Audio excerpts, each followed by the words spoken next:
នេះផ្លែ zucchini គ្រាន់តែដាក់លំអងហើយប្រហែលថ្ងៃគឺបានផ្លែប៉ុណ្ណឹងបាត់ផ្លែគេពូជមូលពណ៌លឿងស្អាតមែនទែនឡើងភ្លឺចែងចាំង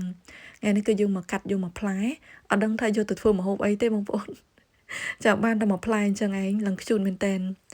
មូលដូចបាល់ដូចក្រូចអីអញ្ចឹងណា zucchini នេះគឺយើងដាំពណ៌បៃតងរៀងទៅវិញណាហើយឆ្នាំនេះក៏ដាំពណ៌លឿង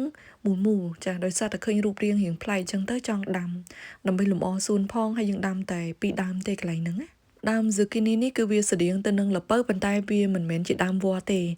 មកគុំអញ្ចឹងហ្មងហើយផ្លែឡើងទៅលើរហូតយើងត្រូវដាក់លំអងវាមានផ្កាញីនិងផ្កាឈ្មោលចាំនេះខ្ញុំបង្ហាញជូនចាហើយឆ្លៀតមកបេះ strawberry ភ្លក់សិនអូកន្លែងអង្គុយត្រឹមត្រូវទៀតណាមានក្តីសុខមែនតែនបែបអ្នកចំការអញ្ចឹងតែម្ដងចាកន្លែងនេះគឺក្រាលដាំម្លឹកចាអូផ្លែ strawberry គាត់ឆ្ងាញ់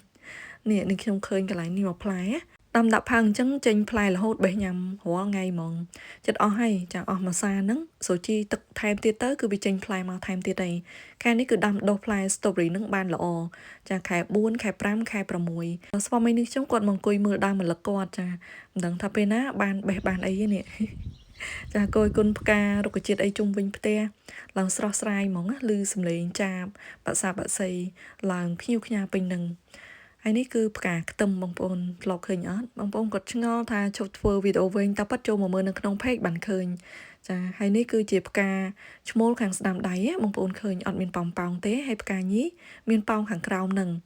ស្អែកហ្នឹងគឺវាចាប់ផ្ដើមរីកទាំងពីរហ្នឹងយកលំអងផ្កាឈ្មោលទៅដាក់ប៉ះជាមួយនឹងលំអងផ្កាញីទៅវាកើតទៅជាផ្លែអញ្ចឹងឯងឃើញផ្កាគេចេញមកបន្តគ្នារហូតទេហើយផ្លែនេះចាពេលដែលយើងដាក់ប៉ះលំអងហើយជួនកាលក៏កាន់ផ្លែជួនកាលអត់កាន់ផ្លែទេដោយសារតែវាមានភ្លៀងមានអីអញ្ចឹងណាចាពេលខ្លះទៅក៏វារលួយទៅវិញដែរនេះទៅសក់ចេញក្តឹបមកប៉ុនហេបងប្អូនទៅសក់លឿនខ្លាំងមែនទែនចាឥឡូវហ្នឹងគឺសัตว์ក្រហមហ្មងដើងមាសចាមានអុចក្រហមហ្នឹងវាមកស៊ីស្លឹកទៅសក់បដាហើយតោះតែយើងបាញ់ spray បាញ់អីហើយយើងមានលាយទឹកខ្មេះលាយអីវិធីលាយសម្រាប់បាញ់បដិញវាហ្នឹងចាំនេះខ្ញុំប្រាប់នៅវីដេអូក្រោយហើយខាងនេះគឺដើមពពាយបានដុះប៉ុណ្្នឹងហើយនេះខ្ញុំកំពុងគិតថាមួយផ្លែនេះ zucchini ហ្នឹងយកទៅធ្វើអីបើតូចម្លឹងចាំសំបានមួយផ្លែទៀតចាំធ្វើម្ហូបហ្មងទៅមើលទៅហើយនេះខ្ញុំដើរមកផ្ទះចាឃើញផ្កាកុលាបឡើងស្អាតមែនតែនបងស្វាមីនឹងខ្ញុំក៏នៅគយគុណដើមម្លឹករបស់គាត់ណាក្រាលឡើងស្អាតហ្មងចាចាំនេះខ្ញុំបង្ហាញជូនគឺយើងធ្វើក្រាលធ្វើអីហ្នឹងណាហើយវិធីដាំដុះរបស់យើងឲ្យបានលឿននៅក្នុងរដូវ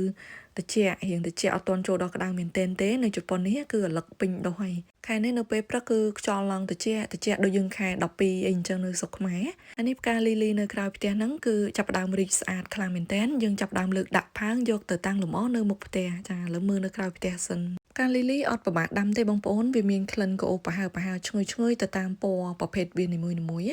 ហើយផ្កានេះពណ៌គេស្អាតឡើងលយហ្មងដុះមកច្រើនទៀតណាងាយដាំហើយវាបែកគុំមកច្រើនបន្តិចទៀតផ្កាលីលីពូជផ្សេងពណ៌ផ្សេងទៀតណាចាប់ផ្ដើមរីកចាំនេះខ្ញុំបង្ហាញជូនថែមទៀតព្រលឹមឡើងគឺស្រស់ស្រាយខ្លាំងមែនតែនចាហើយនឹងខ្ញុំនៅតែចង់បន្តធ្វើវីដេអូវែងជូនបងប្អូនទស្សនា